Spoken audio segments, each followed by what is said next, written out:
All right, we're back for another one here. And here we go. I would say this one right here really, really surprised me. You know, out of all the coaches that are out, no longer coaching for their respective teams, this one really surprised me.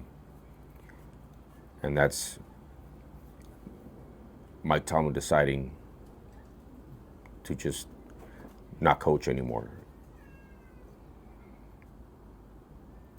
It's look, I have as a person that grew up a diehard Rams fan ever since I was a kid. You know, I've always admired the Pittsburgh Steelers and their organization being not only probably the greatest organization in the NFL, and I know Rams fans are going to kill me for saying that. I know Niner fans, Cowboy fans, Patriot fans, whatever fan you are, you're going to kill me for saying this, but you got to look at it through my perspective. It's like you've had 3 coaches in over the last 50 years.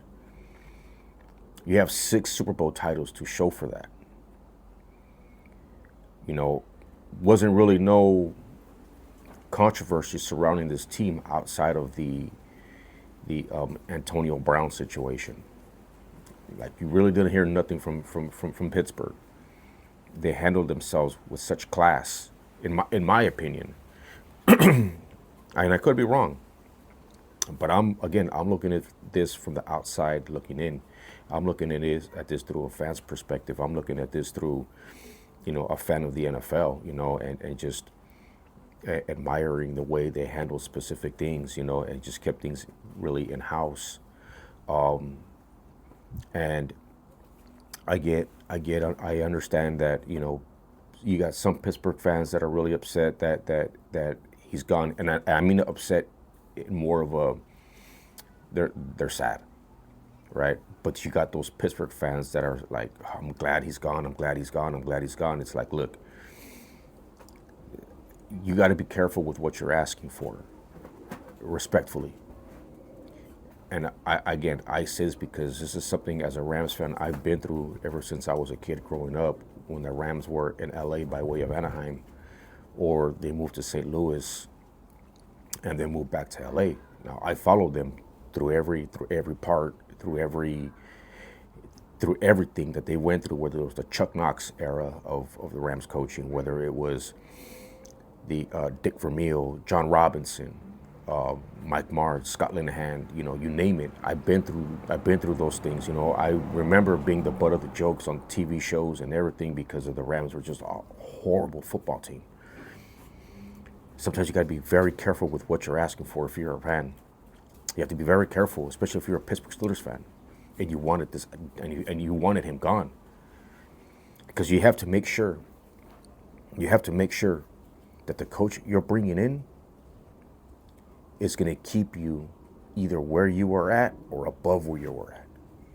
Because the moment you start heading down the wrong direction,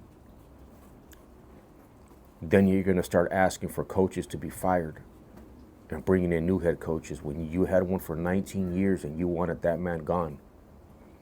And in 19 years, that man has brought us Super Bowl division titles, AFC championships. Never finished below 500. Always had a winning record. That's important. Because it's hard to do that in the NFL. It's very hard. Because of injuries and things that happen in the NFL, 19 years of being over 500, never having a losing season. That's special coaching. Now you're asking me, what do I know about this? Well, Rams are removed from a playoff game, a playoff loss. Mike Martz wants more control, more say of the organ and of transactions being made as far as players, drafting, and so on and so forth. President John Shaw and GM said, like, no, we're not doing that. So they fired Mike Martz. Hire a guy like Scott Linehan, thinking John Shaw was smarter than everybody else. He brings in Scott Linehan, Scott Linehan then takes over a team, an organization that has Mark Bulger, who is a Pro Bowl quarterback, Isaac Bruce and Torrey Holt, Marshall Faulk in the backfield, and just a year prior, drafted Steven Jackson. His first year as the head coach of the St. Louis Rams, finished below 500 with that team. And that started the spiral of losing seasons for the Rams and coaching carousels for the Rams, up until we hire Sean McVay. So you have to be very careful with what you're asking. You have to be very careful. Because then you end up like in a situation like my Los Angeles Lakers have been for the last few years, constant coaching carousels. Fans asking for coaches to be fired, coaches being fired after 2 years. Got to be very careful with what you're doing. Look at what the Raiders look like now. No disrespect, but look at the Raiders. They can't seem to get out of their own way. Coaches are there for 1-2 years and they're gone. They're not allowing these teams, they're not allowing these coaches to coach and build. You may have a situation just like the Raiders, or you may have a situation where it's just like the Rams, and you have a coach there, and you guys aren't winning football games. You guys are winning. You guys are finishing below 500. So you got to be very careful. And I follow Pittsburgh closely because my wife is a Pittsburgh Steelers fan, diehard Pittsburgh Steelers fan. So I see, and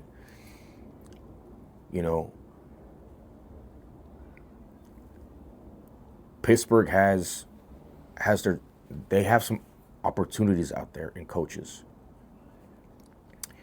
Two of those candidates, are from Sean McVay's coaching tree now.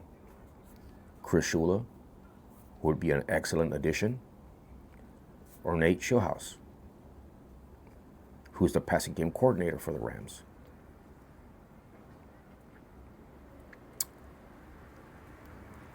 So my love and respect goes to the Pittsburgh Steelers. My love and respect goes to Mike Tomlin. Seriously. One hell of a coach. I respect him a whole lot. And I know Pittsburgh is going to miss him. Pittsburgh is going to miss him. And I think as long as he's not coaching in the NFL is going to miss him. But hey, maybe we'll see him in TV instead. And we'll be able to pick his brain. Not pick his brain, but listen to what he's thinking on specific things. So my respect to Mike Tomlin on a legendary coaching career with the Pittsburgh Steelers. Absolutely phenomenal. And I know James Harrison has some things to say about Mike Tomlin not being a Hall of Fame head coach. Nah, man. I don't know where that energy is coming from, and I don't really do that, calling out, players that have played for him. But that man is 19 years with no losing seasons, a Super Bowl winning quarterback. Super Bowl winning head coach, and the man is definitely a Hall of Fame head coach. I don't know where that energy is coming from, man, and I really hope that, you didn't mean what you said. I really do, because that man, Mike Tomlin, is definitely a Hall of Fame head coach. I'm glad you guys tapped in to me once again, man. And again, I'll be giving you guys more content, every so often. I'll be doing more on this channel as well. I know it's been a minute, but I appreciate the love and support still. Make sure you hit that subscribe, like, and notify button. And until then, I'll catch you guys on the next episode. I'm out.